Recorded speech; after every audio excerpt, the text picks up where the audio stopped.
Ever had a player who insists on making mysterious prophecies, sacrifices a knife for roleplay reasons and spends every long rest brooding on the rooftop with two imaginary ravens? Yeah, it's most likely you have the avatar of a god of wisdom, war and deep existential side quests playing at your table. Congratulations, I guess?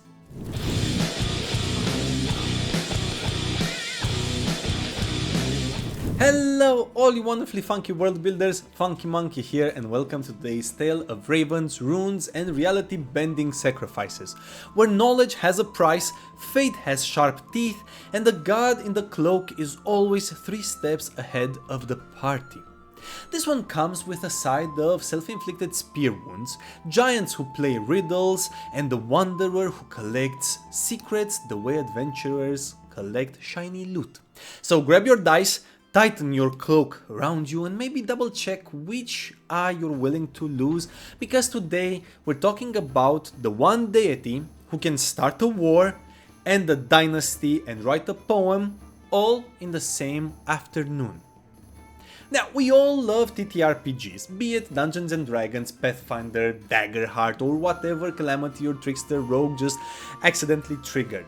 And if you're looking to add a god who bends fate, whispers quests in dreams, or turns prophecy into plot hooks, don't settle just for any generic Stormlord. For once again, we turn our attention to the Norse, the original saga binge watchers, spinning cosmic drama, heroic doom and enough divine intrigue to fuel an entire campaign setting.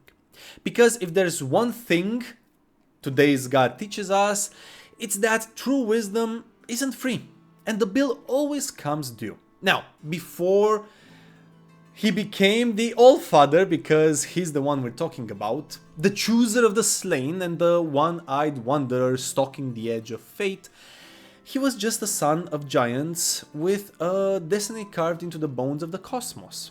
So let's follow the ravens, step beneath the roots of the world tree and meet Odin, the god who traded blood for knowledge, shaped the fate of kings, and walked willingly towards the doom he foresaw. By the way, this is going to be a very short introduction into Odin's myth, because there are a ton of poems, stories, sagas and interpretations of his myths, too many to cover in a single video, so this is just a summary, leaving you wanting more for one and giving you free hand to use his story as you see fit in your world building. A second disclaimer is that I don't know Norse and I will be butchering several, if not all, ancient or Old Norse names. So, I'm sorry, but it is what it is. Now, let's talk about the origins and family of Odin. Odin stands at the peak of Norse myth, chief of the Aesir, wisdom-hungry wanderer and the big boss of Viking Age belief. Like most Norse gods, his family tree is less tree and more mythic tumbleweed. According to the Prose Edda, everything began in Ginnungagap, the yawning void where the giant Ymir and the cosmic cow Audhumla first emerged. From her salty milk came Buri, father of Bor, who married the giantess Bestla. They had 3 sons, Odin, Vili and Ve. They all teamed up to slay Ymir, craft the world from his body and spark humanity into being, gifting Usk and Embla spirit, life and sense. Odin's own king are a blend of gods and giants. His wife in most tales is Frigg, goddess of foresight, but some sagas blur her with Freya. And his children read like a greatest hit album: Baldr the Radiant, Höthr the Tragic, Vithar the Avenger, Vali the Swift, Thor, which he had with the earth goddess Jord, and even Tyr in some traditions. As you can see, the All-Father keeps a very busy and high-profile household. He also has many names. He doesn't just have names, he collects them like a wandering wizard collecting side quests. Every title reflects a role, a disguise, or a moment from his long myth-soaked journey. In Gylfaginning, he's hailed as All-Father, the father of gods and humans alike. But the list goes on for pages. Grimr, Gangleri, Herjan, Hjolmberry, Tekr, Trithi, and dozens more. Each name carries a story, a mask, or even a mood. As the Edda puts it, these titles sprouted from the many tongues of humankind. Every culture that encountered the wandering god gave him a name that fits the face he showed them. But if you want a more comprehensive list of names that are actually pronounced correctly, there is a song that you can listen to. It's actually amazing and I highly recommend it. It's the song All-Father Haiti by Heilung. I think I'm gonna link it down below, or I don't know. I don't know how that works. Just search for All-Father Haiti by Heilung. Just search for it, it's amazing. More than a god of war, Odin is a relentless seeker of knowledge. He sacrifices bodily comfort and personal well-being for insight into the cosmos, and this is clearly reflected in the many stories surrounding his gain of that knowledge. Let's go through several of them, the most prominent. The first one is hanging on the world tree. In the Havamal, the sayings of the High One, Odin tells the tale of how he won the runes. He hung himself upon Yggdrasil, the world tree, pierced by his own spear, fasting and swaying for 9 long nights. Staring into the abyss below, he finally glimpsed the runes, seized them, and tumbled back into the world transformed, now armed with wisdom and spells. Afterwards, he drank the sacred mead from the giant Othrerir, learning 9 mighty songs and gaining the power to heal wounds, blunt blades, and quiet raging storms. It's the ultimate Odin moment, a deep moment of self-sacrifice, proving that in Norse belief, knowledge isn't gifted, it's earned through suffering, grit, and a willing trade. Another important story is that of Mimir's well and the loss of his eye. Another of Odin's great wells of wisdom lies at the root of Yggdrasil, Mimir's well. In Voluspa, Asires reveals that she knows exactly where Odin hid his missing eye. He placed it in Mimir's sacred waters, and each morning Mimir drinks mead from the All-Father's pledge, as she puts it. For 1 draught of that well, Odin surrendered an eye and gained deep knowledge and prophetic sight. His sacrifice became a symbol etched into Norse myth, giving up physical sight to gain the sharper, stranger clarity of inner vision. A third important story is that the theft of the mead of poetry. Odin's hunger for wisdom didn't stop at runes or prophecy. It pushed him straight towards the mead of poetry, that magical brew that sparks inspiration itself. In the Havamal, he tells how he sought out the giant Suttung, charmed his daughter Gunnlöth, and drank the precious mead from 3 great horns. So, after the Aesir and the Vanir sealed their peace by spitting into a vessel, their mingled essence formed Kvasir, the wisest being ever to be born. 2 dwarves murdered this being and brewed a powerful mead from his blood, a drink that granted poetry and inspiration. The mead eventually passed to the giant Suttung, who hid it deep within a mountain. Odin, ever hungry for wisdom, disguised himself as Bolverkr and worked for Suttung's brother Baugi until he gained the chance to slip inside the mountain. With the augur Rati, he drilled an opening and reached the chamber where Suttung's daughter, Gunnlöth, guarded the mead. Odin spent 3 nights with her, winning her trust and her permission to drink 3 draughts, 1 from each vessel. With those gulps, he drained the vessels dry. Shifting into an eagle, he blasted into the sky and fled toward Asgard with Suttung in hot pursuit. Most of the mead he spat safely into waiting jars for the use of gods and true poets. But a few stray drops fell from Midgard and became the drink of bad poets and sloppy storytellers, because they also have a place in the world. The tale cements Odin's trickster streak and reminds us that poetic inspiration in Norse myth comes from daring deception and well-timed escape. Through these tales, we start getting a clearer picture of Odin. But we have to remember that Odin isn't just the god of wisdom and poetry. He's the master of Seithir, the fate-bending magic of prophecy, vision, and weaving the thread of destiny.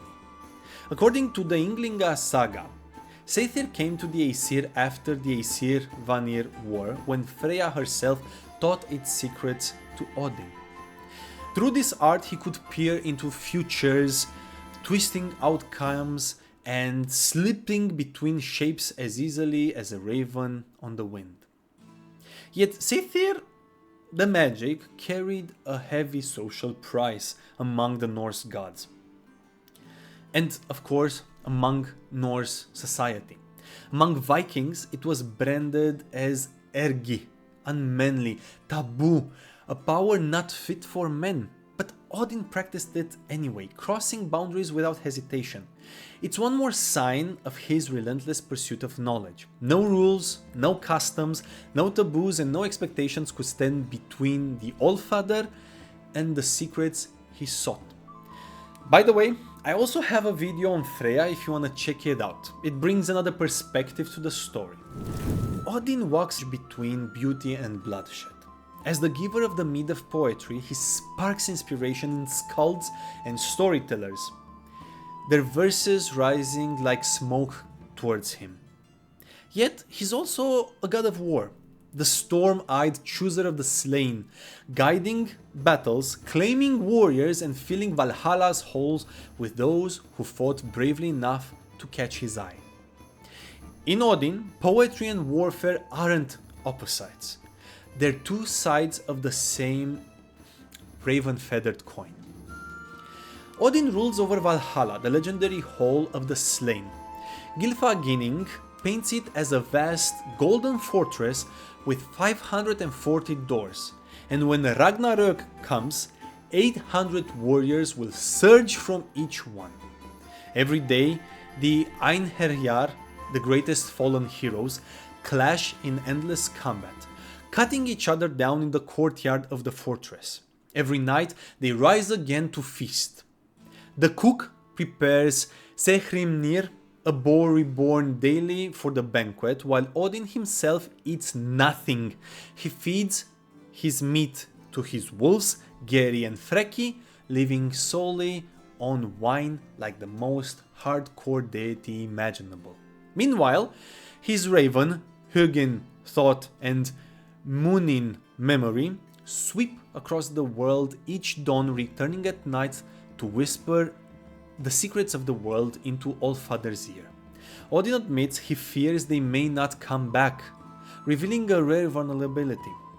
Even the god of wisdom depends on his messengers to keep his knowledge whole. But there's also the vision of the slain, although he's the chooser of the slain.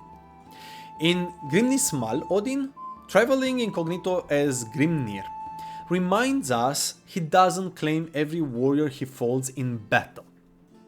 He names the 9th hall Fölkvangra, Freya's field, where she chooses which heroes join her instead of the All-Father. Each day she receives half of the slain, while Odin takes the other half to Valhalla. But an important aspect is that she gets first pick. This quiet detail reveals something powerful. Freya isn't just a goddess of love and fertility. She's a war goddess in her own right, sharing the honored dead with the All-Father himself. Again, go check out Freya's video, it's quite good if I can say so myself. Because Odin is a god, of course, he has treasures and a lot of other things that help him in his goals. Odin's arsenal is packed with artifacts forged by dwarves, by giants, and one very stressed shapeshifter. Among his greatest treasures are Gungnir, the spear that never misses. This was forged by the sons of Ivaldi during the famous Loki cut off Sif's hair incident in Skaldskaparmal. And this spear becomes one of Odin's signature weapon and a symbol of unbreakable resolve. Another important artifact in Odin's possession is Draupnir, the golden ring of endless wealth. It was crafted by the dwarves Brokr and Sindri as part of a wager with Loki. The ring drips 8 new rings of equal weight each 9th night. Odin placed Draupnir on Baldr's funeral pyre, only to have it returned when Hermothr journeyed to Hel. Another important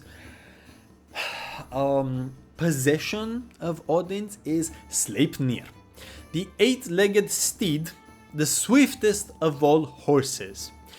In Gylfaginning, a giant builder demanded Freya, the sun and the moon as payment for constructing Asgard's wall. Loki, because he was behind the very weird deal that the gods had with the giant, panicked and he had to make everything right somehow. So he turned into a mare to lure away the builder's stallion. The builder failed, Thor smashed the builder, and Loki eventually gave birth to Sleipnir, indicating that while he was a mare, the giant's steed caught up with him and left some surprises. And Loki, after giving birth to the 8-legged foal, he gifted it to Odin. Again, I detail this story more in Freya's video. I strongly recommend it now. So, Odin wields both Gungnir and Draupnir in battle and ceremony, pairing deadly precision with divine prosperity. Perfect emblems for a god who blends warrior ferocity with mythical authority. Now, there are a few very important and very interesting stories and deeds of Odin that we should go through. Let's talk about the first. I'm gonna butcher the name, so yeah, bear with me. In the poem Vafthruf Nismal, Odin, traveling under the alias Gangnrathr, challenged the giant Vafthrufnir to a high-stakes duel of wisdom. Riddle after riddle, they traded knowledge about the birth of the cosmos, the fate of the gods themselves, the nature of giants and dwarves, and the doom awaiting at Ragnarok. During the contest, the giant matter-of-factly revealed Odin's fate. The Wolfandrir will kill him, but his silent son, Vithar, will avenge him. Odin wins with a final trick question, but unlike Bilbo's mistake question when trying to survive the encounter with Gollum, Odin asks something only the All-Father could have possibly known. The final riddle was, what did Odin whisper into the ear of Baldr before he was laid upon the pyre? Realizing the truth of his challenger's identity, Vafthrufnir conceded. This poem showcases Odin at peak cunning and wisdom, yet shadows every triumph with the prophecy of his destined death. In the Ynglinga saga, Snorri reframes Odin not just as a god, but as a legendary king whose arrival transformed the north. He's said to have settled in Sweden, raised temples at Uppsala, and established the rites of sacrifice. Odin taught runes, mastered Seithir, commanded spirits, and read the future like an open scroll. He appointed Njord and Freyr as priests and made Freya the high priestess of sacrifice. When Odin rode to war, he could send himself and his warriors over vast distances as if slipping between worlds. And when he finally died, Snorri writes that he simply went to the gods. This saga blends myth with early Swedish Norwegian royal tradition, turning Odin into both a divine ancestor and the culture-shaping ruler. Not unlike Romulus in Roman mythology, a king who ascended among the gods and became Quirinus. Odin also weaves the fates of heroes and kings like threads on a cosmic loom. He grants victory to those he blesses, then snatches it away just as quickly when his whims or plans shift. In Hrolf's saga Kraka, he nudged events from the shadows to keep his chosen bloodline alive. Across countless sagas, rulers claim descent from Odin himself, using the All-Father's name to legitimize their crowns. For mortals, having Odin in your family tree meant destiny had already taken a side and it wasn't yours. One of the most marking moments in Odin's tales is Baldr's death. But Baldr's death belongs to all the gods. But unlike the other gods, Odin's shadow runs through it. When Baldr dreamt of his own death, Frigg arranged to win oaths from every creature and object not to harm him. Every single creature, plant, object on the planet swore not to hurt Baldr, except the harmless seeming mistletoe. Loki, ever the opportunist, shaped that oversight into a weapon and tricked the blind Höthr into throwing a mistletoe spear, striking Baldr dead. Odin sent another son of his, Hermöthr, riding to Hel to ransom the radiant god. Hel agreed, but only if everything in the world wept for Baldr. Everything did, except the giantess Thök. Almost certainly Loki in disguise. Baldr's death became the first crack in the cosmic order, an omen of Ragnarok, where even the All-Father's wisdom cannot turn fate aside. Now let's talk about Ragnarok and the end of Odin.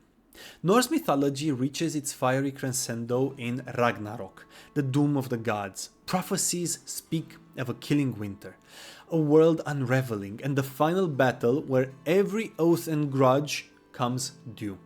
When the end arrives, Odin marches at the head of the Einherjar to meet the giants on the battlefield. There he faces Fenrir, the monstrous wolf born of Loki's blood. And All-Father is swollen whole, but his silent son Vithar steps forward and avenges him by ripping the wolf's jaws apart. The cosmos collapses into flame and flood, yet from the ashes a renewed world emerges. Baldr and Höthr return from the realms of the dead, and a gentler age dawns. In this cycle of destruction and renewal lies the heart of Norse belief. Even the All-Father cannot outrun fate, but beyond doom, something new always rises. Now, because Odin is a god, he of course has lesser known myths and interpretations, and also has a cult and a portfolio and things that really define his MO. I'm gonna give you one alternative story to, or interpretation of the moment he hanged himself from Yggdrasil to gain the knowledge of the runes. The runes in this secondary version were not just letters. They were never just letters. They were living charms, spells of protection, healing, binding, and storm calling. Through them, Odin learned how to blunt weapons, summon winds, and close wounds. That's why runes in Norse mythology and in the Viking society had a very important and deeper meaning. He also, for example, had another facet to himself. And that facet comes in the form of Lögson, in the sense that some genealogists call him Sigtyr or Sigföthr, god of victory, linking Odin to war bands, to berserkers and those who sought triumph through ferocity and fate. They wanted to catch the eye of the All-Father. This is a very important aspect of his portfolio and cult. Oh, talking about cults. Odin is, if you look at him objectively, is a little bit on the darker side, because sagas describe sacrifices to Odin for victory and favor as warriors and kings offering hanged men or animals, thus honoring the All-Father as the god of the hanged, a title rooted in his own self-offering upon the world tree. Another facet of Odin is his shapeshifting and his disguises. Odin is the wanderer with a broad hat and cloak, slipping through the world in old man disguises. He can drift into dreams, take animal form and ride the winds, reminding us how thin the boundary is between gods and mortal in Norse myth. Now, let's talk about how you, as a world builder, can use Odin in your world building. Odin's mix of wisdom, warfare, magic and slight trickery makes him a natural fit for fantasy and tabletop storytelling. He's the perfect spark for world builders such as ourselves and game masters looking to add depth, danger and a dash of prophecy to our campaigns. He's the archetypal patron. He's just made for the role. An Odin-like figure can guide wizards, bards, warlocks or all of them in chasing forbidden knowledge. Characters might follow his example by sacrificing something precious, an eye, a memory or a loved heirloom to gain power. He's also the classic stereotypical quest giver. Just as Odin set off after the myth of poetry, he can also send player characters on myth-shaped missions. I don't know, recover a hidden relic, steal a divine secret, or secure a future only he can see. Or he may be the vehicle through which you introduce rune magic. Introduce rune casting and Satyr as specialized magic systems that weave prophecy, fate, manipulation and spirit work, and make it very rare, make it that only a few chosen of Odin himself can actually wield this weird magic. And of course, Ragnarok. Build a campaign arc towards an apocalyptic showdown. Do players stand with the old order and its fading gods, or side with those who would remake the world from the ashes? The ball is in your court. In conclusion, Odin, the All-Father of Norse myth, is a living paradox. A war god who hanged himself for wisdom, a seeker of peace who mastered battle, a patron of poetry who lies and shapeshifts to win the mead, and a prophet who foresees his own doom yet walks toward it anyway. Through poems and through the tales of the prose Edda and sagas, we meet a god who is noble and ruthless, generous and manipulative, forever driven by a hunger that even immortality cannot sate. For storytellers and world builders, Odin is a treasure trove of inspiration. His relentless pursuit of knowledge, his tangled bonds with gods and giants, and his destined fall at Ragnarok reminds us that even the mightiest figures are shaped by sacrifice and fate. And with that, our journey through runes and ravens, sacrifice and prophecy comes to a close. If this brief dive into the All-Father's secrets sparked an idea or made you glance suspiciously at the nearest tree, wondering if it wants a sacrifice, hit that subscribe button and join this growing funky community. Drop a like and show me that this video was helpful, and ring that bell like a skald pounding a war drum. Just maybe don't summon a Valkyrie in the comments while doing so. Now, got a favorite myth, a legendary hero, or a beautifully complicated god you want me to cover next? Drop it below. I love hearing how you wonderfully funky world builders twist ancient sagas into brand new adventures. Thank you truly for lending me your time, imagination and myth-forged creativity. Until next time, stay curious, stay funky, and never stop building worlds. Your mind and imagination are awesome, and don't let anyone tell you otherwise. Trust your own awesomeness. And remember, every victory has its cost, every prophecy its shadow, and somewhere out there, beneath wind-torn clouds and the sky full of omens, Odin is still walking the world, and he might just stumble upon your table. Have yourselves a wise and wild funky day. Cheers.